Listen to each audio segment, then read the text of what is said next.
Welcome to Everything Co-op, bringing you information on how cooperatives can help improve your quality of life. This show is being sponsored by the National Co-op Bank, NCB. The NCB is dedicated to strengthening communities nationwide for the delivery of banking and financial services for the nation's cooperatives, their members, and other socially responsible organizations. For more information on the power of community ownership, visit ncb.coop. That's ncb.coop. Now stay tuned for your host, Vernon Oakes. Good morning, everybody. This is Vernon Oakes, and this is Everything Co-op. We're so glad that you're listening to us this great Thursday morning. And we're going to be talking about the Cooperative Impact Conference, which the theme this year is Embracing Our Cooperative Identity. And we have us this morning on this segment, we have Mr. Paul Hazen and John Torres. Good morning, everybody. Good morning, Vernon. How are you? I'm great. How are you doing? I'm doing well, thanks. And Paul, how are you doing? I'm great. It's good to be with you today. Okay. John, can you tell us about the conference, when it is, how somebody can register for it? Absolutely. Well, the Cooperative Impact Conference is the premier conference that happens within the cooperative community each year. It's about 5 years old this year. And this conference brings together cooperators from all different sectors throughout the country. And now, since it is a both hybrid conference, so it's both virtual and in person, the hybrid gives us the opportunity to bring in cooperators from around the world. Last year, we had 47 different countries represented. And this year, we're hoping to eclipse that and get close to 60 or 70 countries. But folks can go to register for the Impact Conference. They can go to our website, NCBA CLUSA. .coop, that's NCBACLUSA.coop. And they can find all the information there at the Impact Conference tab. So just this morning, I went to your webpage, ncba.coop, and I see right at the top of the page, it says Impact Conference. I clicked on that, and when I got the conference, it said I could register now. What does it cost to register? So thank you for asking. Yeah. So the cost to register right now is $50 for the early bird special going on. Today is the last day that folks can do that. So if they'd like to get that $50 registration fee, then they can go onto the site today to get that. But that $50 covers all of the virtual content, 30 hours plus of content. There are 80 different speakers, 24 different sessions, keynotes, and the lot. So that is the cost of the conference for the virtual portion. We also have an in-person portion that's taking place on Thursday and Friday of next week at the National Press Club. There is a little bit of a price increase for that, and so I think it's $75 for folks to participate in that, and $125 for folks to participate on the Thursday portion. So if somebody wanted to sign up right now, $50 for, that's at the 4th, 5th, and 6th. And that's actually, it's actually 4th, 5th, 6th, 7th, and 8th. There's also virtual programming. So it's a full week of programming if they just do the virtual. Okay. And then on the 7th and 8th, there is a live portion at the National Press Conference. Yeah, so, at the National Press Club, there's a live in-person portion there. And we've got a number of great speakers lined up for that. And so we encourage folks, if they're comfortable and they're able to come out to the National Press Club, that would be great. All right. So I just got to get clarity on one thing. So the virtual piece is $50. And I've been talking to a couple of groups, and they wanted this information, and I want to send back to them what this is. Sure. So I got to make sure I'm clear, and everybody out here is very clear. Okay, so I'm glad we're talking. I'm glad we're talking about this. This will be a good opportunity to clear some of that up. So on Thursday, the Thursday in-person programming covers the Impact Conference programming. It's $125 for the day, and that covers the programming starts at 9 o'clock in the morning. We have the Co-op Impact Champion Award that's going to be awarded that morning. We also have Our guest speaker at noon, Dr. Karama Neal of USDA, will be there, giving us her perspective on cooperatives and cooperative businesses. And at the afternoon, there's an advocacy panel. They'll be talking about some of the work that the cooperative community has been working on in Congress. And then at 3:30, there is the interview with the Hall of Fame inductees. And that'll happen. That's something that happens every year before the Co-op Hall of Fame induction ceremony that happens that evening. So the Impact Conference portion is during the day. The evening portion is the Co-op Hall of Fame portion. And that is something that you can see on the website. When you go to register, there are places where you can go to add that to your registration if you so choose. But that's a separate fee for that. Okay. And then the following day, on Friday, that's a $75 day, and the program starts early. It's an 8:30 start for that program, and we are pleased to have Secretary of Agriculture Tom Vilsack will be joining us that morning and having a fireside conversation with Cornelius Blanding of the Federation of Southern Cooperatives. So it's going to be a great program on that Friday, and it's going to be just a half day, so that should all wrap up around 11 o'clock or so. And so we really encourage folks, if they're able and they're comfortable, to please come out to the National Press Club and see that. Okay. So I've got the Cooperative Hall of Fame looking on your site is $300 if you go to that dinner. That's right. Okay. Well, I tell you, for $50 for the whole conference, this is so exciting because there's so much information going on. But wait, Vernon, there's more to that. And can I tell you a little bit about what's happening after the Impact Week as well? That $50 actually covers additional programming that we have that is going to take place throughout Co-op Month, which is October. It's going to take place across the entire month. We've got many more different sessions that'll be happening. That registration fee also covers all of those different sessions as well, with the exception of the St. Mary's University course. That, once again, St. Mary's, we are so thankful to St. Mary's University that they have once again provided a curated course for the attendees of the Impact Conference at a discounted rate. And that is going to happen on October 20 and October 21. So you can sign up in the same place as you would with everything else. You can just see it's an add-on there. It's a $200 registration fee for that St. Mary's course. And that course normally is it's over $1,000 usually for courses like that from St. Mary's. And they've just really been able to take the information from the Impact Conference and create a unique opportunity for folks. So I really encourage folks to take a look at that. But that going back to your original point there, Vernon, the $50 covers all of that programming that'll take place over the next few weeks, even after the Impact Conference. Okay, so thank you so much, John. I want to talk to Paul Hazen here. Paul is the Executive Director of OCDC. Paul, can you tell us about the international part? Because my understanding, if somebody just wants to go to the international part, it's free. So what is the international part of this conference? Well, thank you, Vernon, for the opportunity. Again, we're focused on the overall theme of the conference, embracing our cooperative identity and demonstrating the role that cooperatives play in the developing world with a number of great speakers and panel discussions. And we're focused on several major themes there. The first is entrepreneurship in cooperatives. A lot of people are very entrepreneurial in cooperatives, but they do it on a collective basis, working together with other people.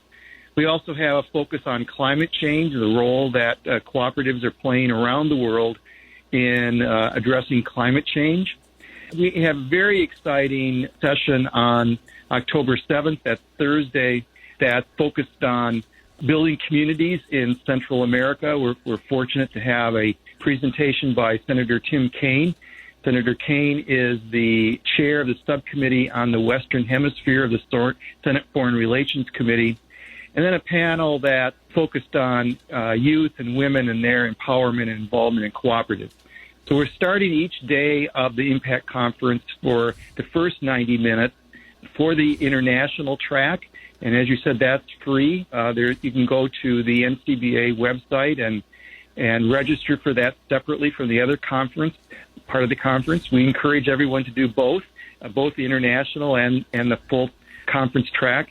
But if you're just only interested in the international portion, that is free. And we also will be having translation into Spanish for that, because we will have people from around the world participating in the international track. Well, can you give us an example of a couple of those tracks? It sounds extremely exciting. And I know because I'm one of those panels, which I really have had a lot of fun with. Well, the track that's focused on building communities in Latin America is showing how cooperatives are addressing the core issues that's driving migration from those countries. And so creating economic opportunity, creating a democratic society, building a more secure and safe place for people to live, is a role that cooperatives are playing in Latin America, especially in Guatemala, Honduras, and El Salvador. And so we have examples there of cooperatives, and we'll have presentations from people from each of these countries demonstrating the role that cooperatives and credit unions are playing to stem migration from those countries. Cooperatives are a very big portion of those countries' economies in the three Northern Triangle countries of Guatemala, El Salvador, and Honduras. Paul, I'm sorry to cut you off, but we've got to take our first break here, and I really want to come back more. We're talking about the Cooperative Impact Conference, which is coming up 4th, 5th, 6th, 7th, and 8th of October, and they're having programming throughout the whole month of October. And as Paul was just talking about, communities in Latin America, keeping folks out of our borders. They keep migrating here, and co-ops can help that. We'll be right back. Please don't touch that dial.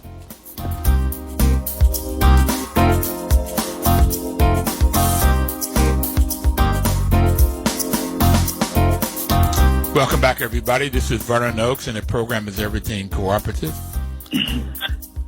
We are talking with Paul Hazen, Executive Director of OCDC. Doug O'Brien, who's Executive Director and President of NCBA CLUSA, has joined us. John Torres has been talking about the Impact Conference, which is embracing on cooperative identity. Paul, where did this title come from, Embracing Our Cooperative Identity? Well, this title theme for the conference is one that's a global theme that's being promoted by the International Cooperative Alliance. They're having their Congress in Seoul, South Korea in December, and with the same theme of embracing our cooperative identity. And they encouraged cooperative organizations around the world to adopt the same theme for their domestic conferences and programs. And so I'm really pleased that NCBA CLUSA chose this as the theme for the Impact Conference, and we're in solidarity with cooperators around the world. And Doug, how can somebody register right now? Vern, it couldn't be easier.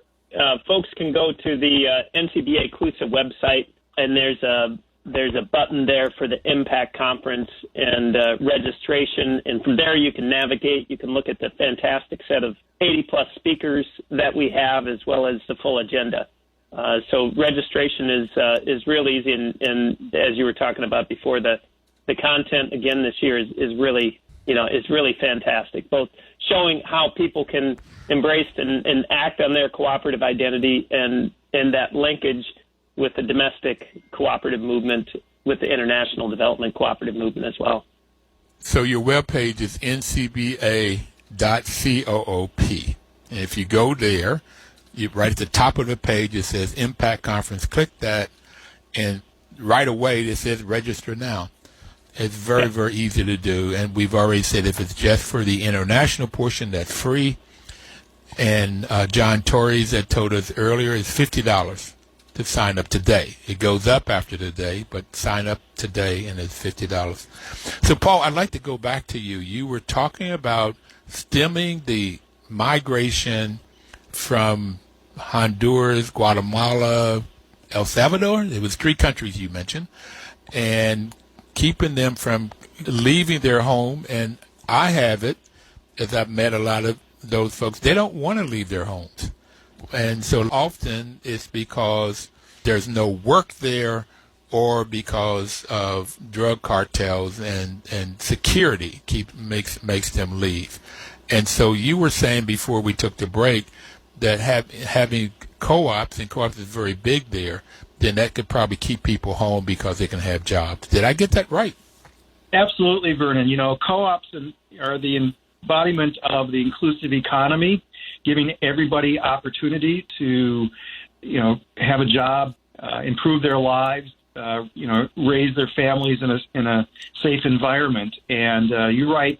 Generally, people do not want to leave their communities and their family and their friends. And so the fact that cooperatives can play a role in providing opportunity for job creation, having a safe and democratic society is the role they're already playing in those Central American countries. But we think there's an expanded opportunity. And one of the things that we're focused on Thursday in this particular panel is we have, as I mentioned, Senator Tim Kaine, who's giving remarks. We also have representatives from the U.S. Agency for International Development to talk about the partnership between cooperatives from the U.S. and the U.S. federal government in Latin America.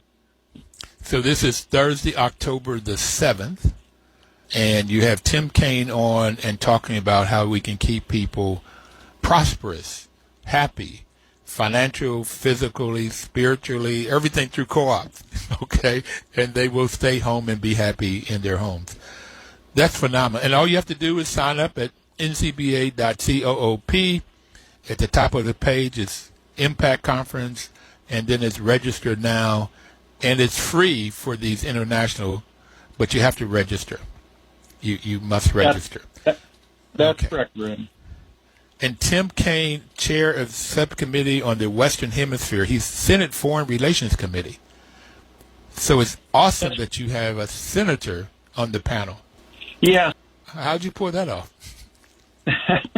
Well, we've been working, with members of Congress, to demonstrate the role that cooperatives can play in our foreign policy. His staff has reached out to OCDC. We've been providing them with information on the role that cooperatives are already playing in Latin America and the expanded role that we believe could help the Biden administration achieve their foreign policy goals. So, Senator Kaine, was in Latin America right out of college, working with local communities and local people on a volunteer basis through his faith community.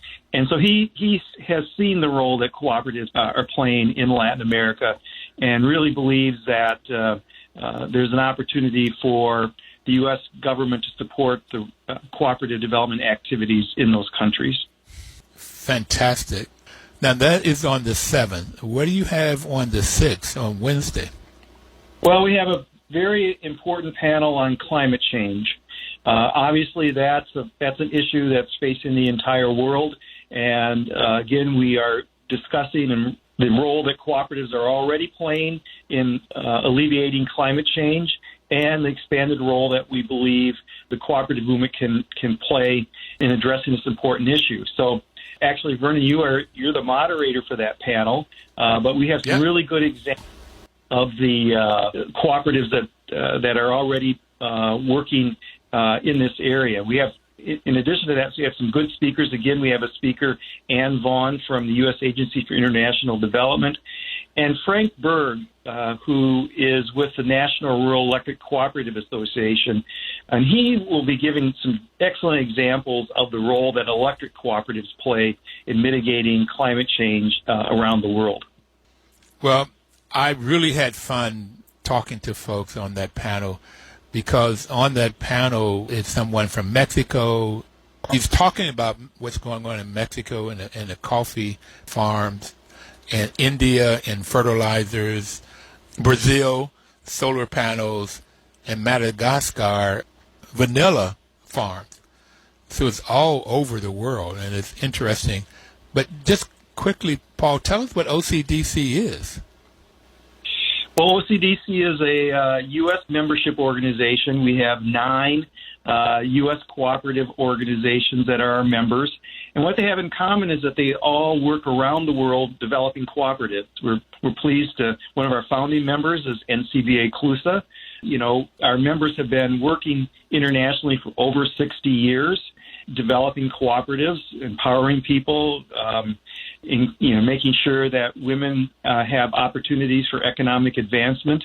And it's very appropriate that we have what we refer to as our triple bottom line, economic success, social inclusion, and concern for the environment.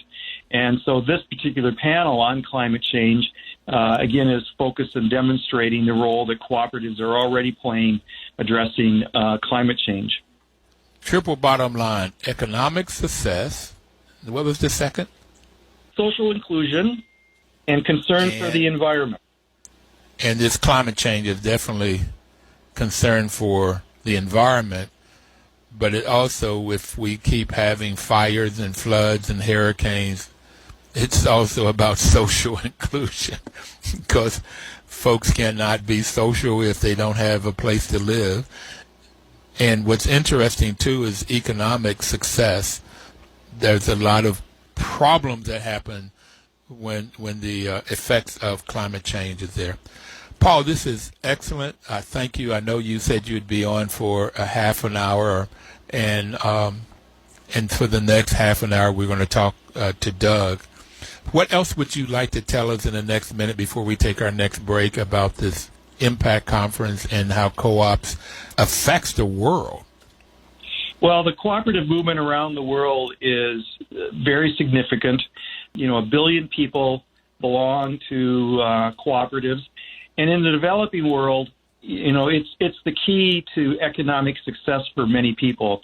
Most people in the developing world are dependent upon agriculture and for their livelihood, and cooperatives give them an opportunity to succeed. And I've worked with many people around the world that perhaps maybe are living on $1 a day, and when they join the cooperative, they increase their income maybe to $3 a day, and then they can feed their families, send their kids to school, have health care. And so a cooperative can be transformative for millions and millions of people around the world. And that's the story we want to tell through the Impact Conference.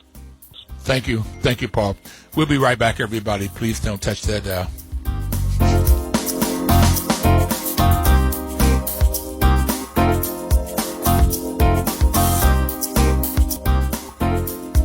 Welcome back, everybody. Everything Co-op is the program, and I'm Vernon Oakes. And right now we're going to be talking to Doug O'Brien, who's the president and executive director of NCBA CLUSA.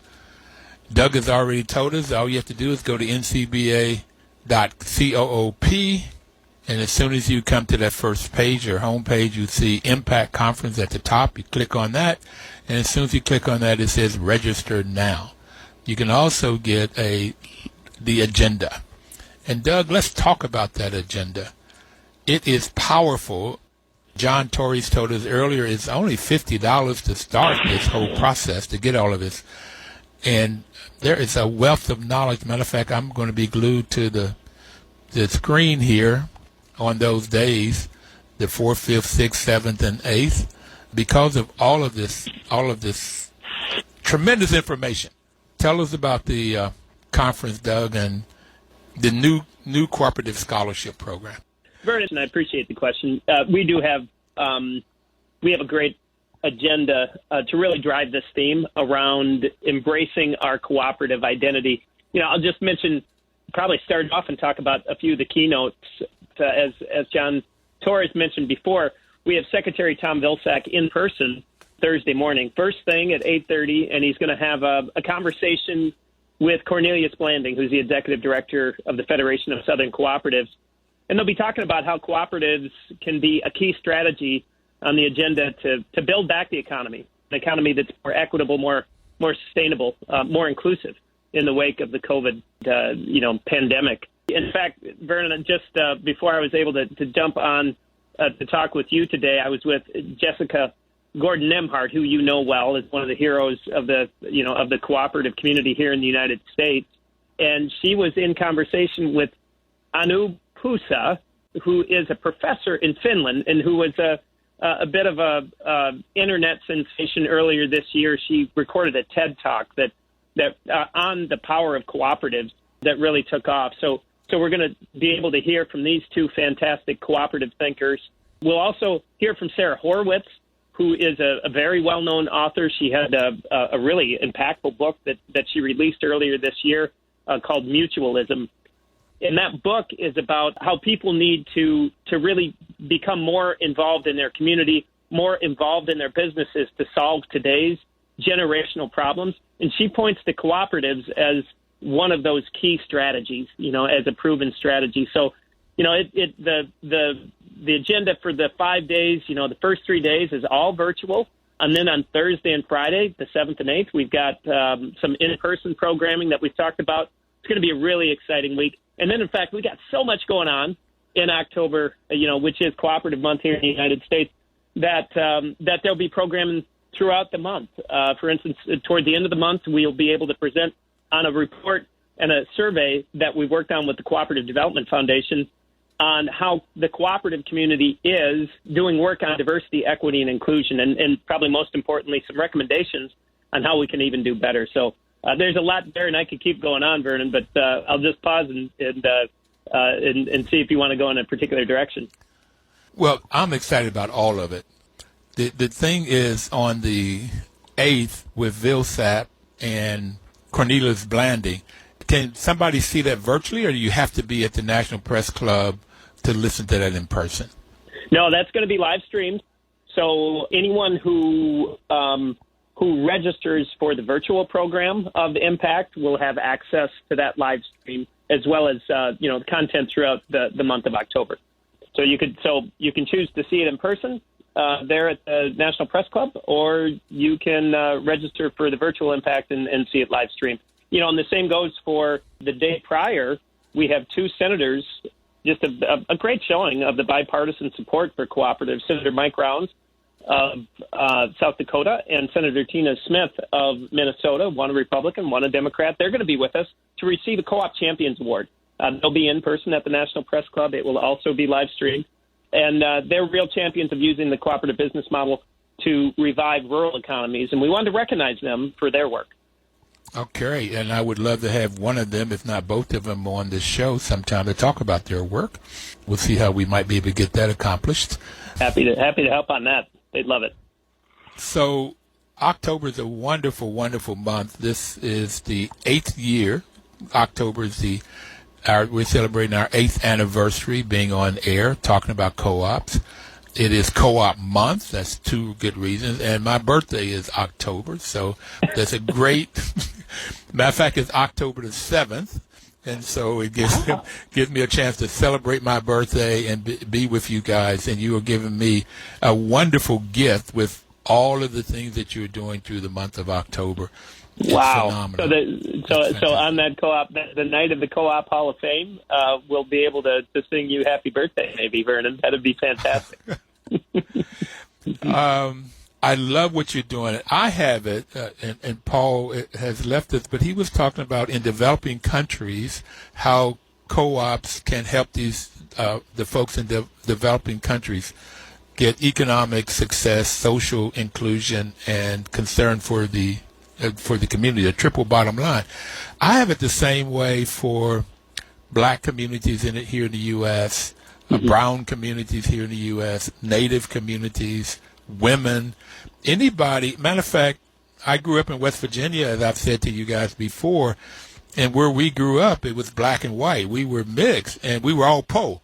And poverty doesn't discriminate. And I have it that co-ops help people in poverty all over. What do you think about that, and how do you see this conference helping people and sort of like all of these different programs you have would help people to understand how co-ops can do that? I think that's a fantastic question, Vernon, and I'll come at it in two different ways. When we think about a cooperative identity, I'm a big one for a rule of three. That's about all I can handle in my head at one time. So what about the cooperative identity? Why did we choose to pick up on on the International Cooperative Alliance theme of deepening the cooperative identity this year and their 125th anniversary. And it's really, the first thing is we're in a moment right now that calls on, almost demands the cooperative community to come forward with the cooperative solutions to meet today's generational challenges, ones that you just talked about: inequality, poverty, racial equity, or the lack thereof, the resilience in the face of climate change, and the changing nature of work. As we move quickly towards the more information age, what does that mean for people who might be sort of left on the sidelines? Cooperatives have so much to offer. For us as a cooperative community to capture that potential, we have to embrace our cooperative identity. And by that we mean we have to understand it. And, many people in the cooperative community, they know the principles, but they might not know the shared values that include equity, that include democracy, that include solidarity. We need to study this identity of the shared values and the principles, and we need to look to some of the models throughout the cooperative community that do such a great job of continuous education, for those within the co-ops, for management, for boards, for the staff, so that they understand the power and the distinction of the cooperative movement. So that's one, is understand our cooperative identity. Second is share. We need to share how co-ops, at their core, in their DNA, are a different type of business. They're people-centered, democratically controlled, and they're designed to serve the members and to make community impact. We have to share that, particularly with policymakers. That's a job that NCBA CLUSA takes very seriously, because policymakers need to understand that if they build on, the policy scaffolding, that ecosystem of policy that make it possible for co-ops to develop and thrive, that we're going to get better impacts in community and throughout our country. And the final thing is act. So understand, share, act. We have to act on our cooperative identity. Just knowing about the co-op identity, knowing about the values and the shared principles is one thing, but until we act and express our cooperative identity, we're not really going to capture that potential. So, that's, I think, when we think about, why it's important we're using and lifting up this theme in today's context, it just couldn't be more timely. You have said a lot there, and I really do appreciate it. Again, if somebody wants to join in on all of this, what do they need to do? All they need to do is go to ncba.coop. At the very top, there's a button for Impact Conference, and you hit that, and there's a nice bright orange button for register. So just register for the Impact Conference. You can do so virtually, $50 if you do so for today, for all of that amazing content during the week of October 4th and throughout the month of October.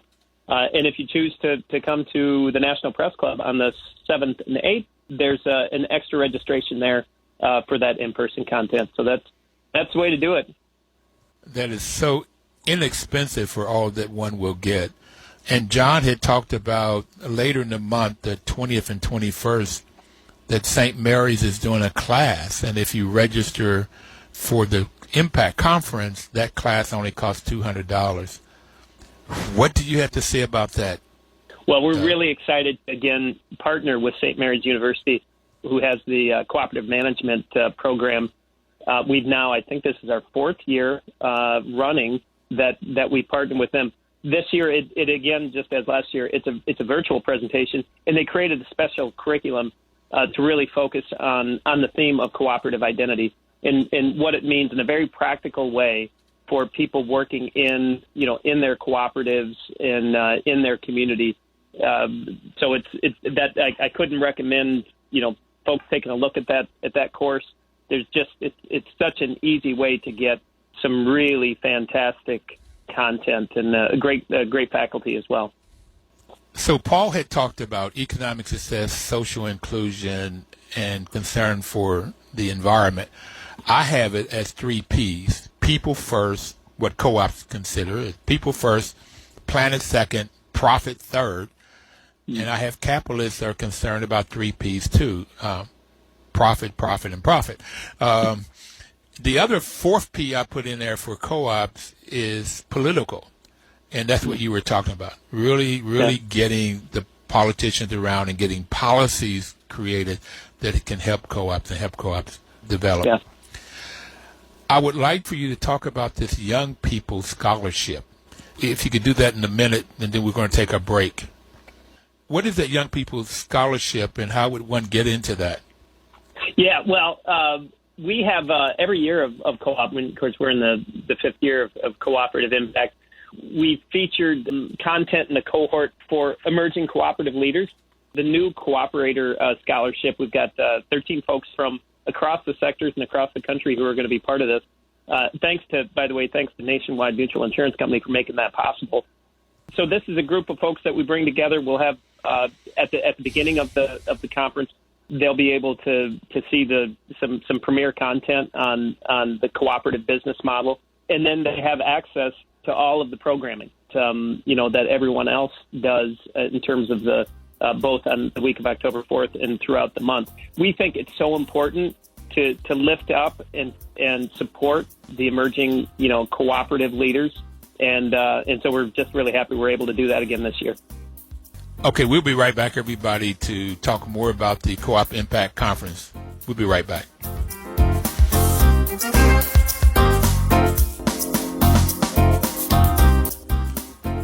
Welcome back, everybody. This is Vernon Oakes. Program is Everything Cooperative.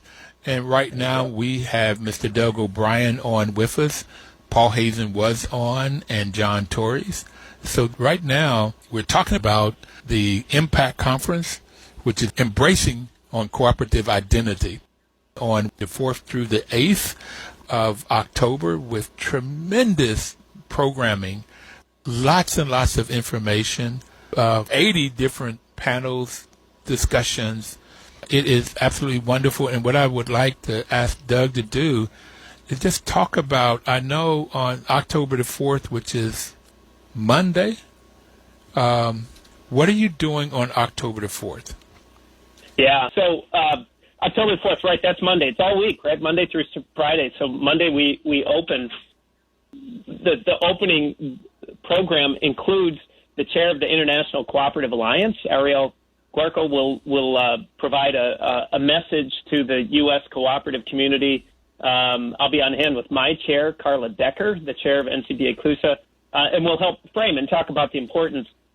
Quickly, we'll move to a panel with the Council of Cooperative Economists, and they'll be talking about cooperatives, performance and how they really stood up during the COVID era. We'll dig deeper into the cooperative identity with an international track. We've got some international thinkers from Italy, from Canada, from the UK that'll going to give us kind of a broader perspective on what cooperative identity has meant around the world and what it can mean, in the future. We'll have a panel on the road to equitable recovery in terms of worker ownership. So a nice focus on, that increasing interest on worker co-ops. Every night, I'll just mention, we have a book talk at 5 o'clock every day. We have an author of a book that talks about important issues and opportunities in the cooperative community.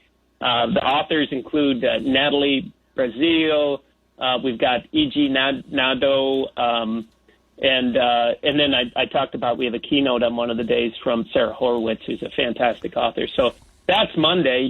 Tuesday we move on. Tuesday's also a virtual day. Yes, go ahead. Before you go to Tuesday, I was looking through here, and you just have tremendous folks. You have Esteban Kelly on the road to equitable recovery. Now that's the recovery from COVID you're talking about, the road to equitable recovery? Yeah, it's really about how people can, so many people were, suffered economically during the COVID era. And particularly, the numbers really bore out, particularly people of color and people in some of the service sector. And what this panel is about is how can people utilize and use the cooperative business model to recover economically in a more inclusive way, in a more equitable way. So I was also wondering, for those companies that are going out of business, like restaurants, that maybe they can be converted, that the employees can convert those to worker-owned cooperatives. That's right. It's a strategy that that we certainly lift up along with the U.S. Federation of Worker Co-ops and others, and we've seen some success. We know that thousands of businesses actually. I mean, we've known because a lot of the baby boomers, going to move into their next chapter and selling their businesses, transferring their businesses one way or the other. So we've been talking about conversions, converting a small business into a worker-owned business or even a consumer-owned business. And we sort of had a crucible of an experiment with this during the COVID era when so many small businesses were forced with that decision. And so we think it's a really important strategy for people to consider, both sellers and buyers, both sellers and then workers of co-ops. And we're working to create the policy and the technical and financial assistance to make that possible. And when you're creating that policy, that's through government, creating policy. Well, yeah. That happen? I think the two main things are financing, right? So making sure that the workers who want to purchase a small business have the ability to access the debt or equity finance to make that possible. And in fact, just a quick moment on that in the reconciliation legislation that's sort of on the front door of Congress right now. The administration calls it the Build Back Better. Better. It includes a $500 million fund to pilot increased financing for cooperatives and other worker-owned type entities. And that's some work we've been, that we focused on in coalition with much of the cooperative community. So that's financing, it's technical assistance, because this deal, and then of course ensuring that a cohort of workers successfully govern this new business. It takes some technical assistance and some real expertise from a cooperative development community, and that takes some resources. So we're also working to make sure that those resources are available for cooperative conversions and for those who are looking to start up cooperatives, particularly in communities that have been historically marginalized. That's wonderful. So Build Back Better, I have it cooperatively Build Back Better. That's a way of doing it, just like we were talking about earlier. So I have it that there's about 7 pandemics. We've talked about COVID-19 as one of them. You talked earlier about racism and the inequitable equity, if you will, of people in America. And Paul talked about climate change, which is one of the things we're talking about with COVID. Climate change is one of the things we're talking about with the international section of what co-ops are doing. So now I want to go to October the 5th, which is Tuesday. What are you doing on October the 5th? Yeah, that's day 2. And so it will be 100% virtual. First 3 days are 100% virtual.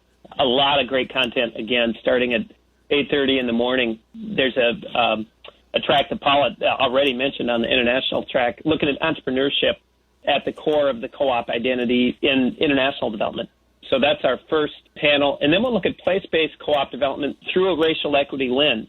Capital Impact Partners has helped put together this panel, and we've got a couple folks from D.C. In the D.C. community know really well. Allison Powers, who's the kind of the point person at Capital Impact Partners on cooperatives and community impact, and Jennifer Bryant, who's a program manager at the Washington Area Community Investment Fund, and she's at Wake Up. And so Jennifer be with us along with Guinevere Abernathy with the North Carolina Employee Ownership Center. So we're going to get some, I think we're going to get some great perspective on how this can work and how it can be such a strategy for people of color using cooperatives to empower themselves in their businesses and in their communities from, some different perspectives.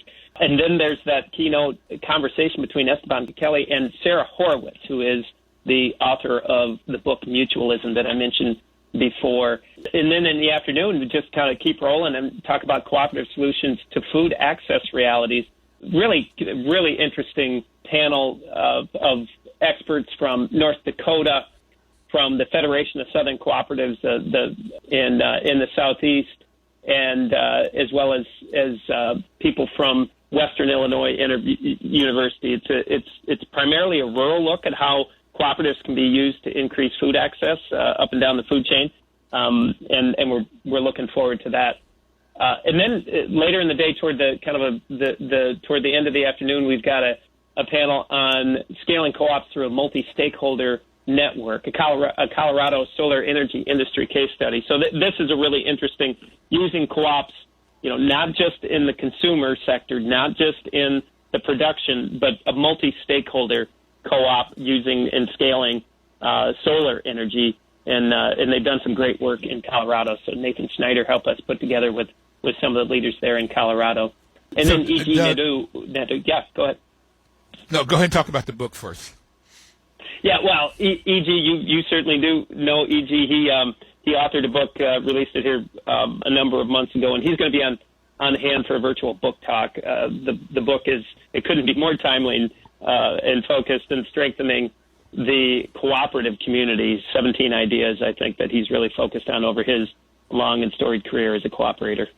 So can you just give us a quick 1 minute on the 8th? Yeah, so the 8th, a cabinet member, Secretary Tom Vilsack, is going to be there for a conversation with Cornelius Blanding on how co-ops are a preferred strategy to build back better. We got then a great capstone panel with a diverse set of leaders on what the cooperative identity means 10 years from now. So we do a little bit of future casting. What should cooperatives look like 10 years from now if we are going to meet the challenges that are at our doorstep right now? So, Doug, you've just got a tremendous layout here. I will be glued to the computer. And what I like about this conference, I can see it all. I can get all of it. When it was in person, you had 4 or 5 things going at the same time. Right. The last 30 seconds, what would you like to leave people with? Oh, please take a look at this content. It's meant for the cooperative community. It's meant for the cooperative curious, people who think that co-ops might be there as a tool to solve a problem for their community, for their business. Come take a look. Understanding and acting on our cooperative identity is necessary today to meet the challenges that we face, and that's what this conference is going to do is give people those tools. Can't wait to see everybody there, virtually or in person. Virtually or in person. Thank you so very much, everybody. We'll see you next Thursday. Please live cooperatively.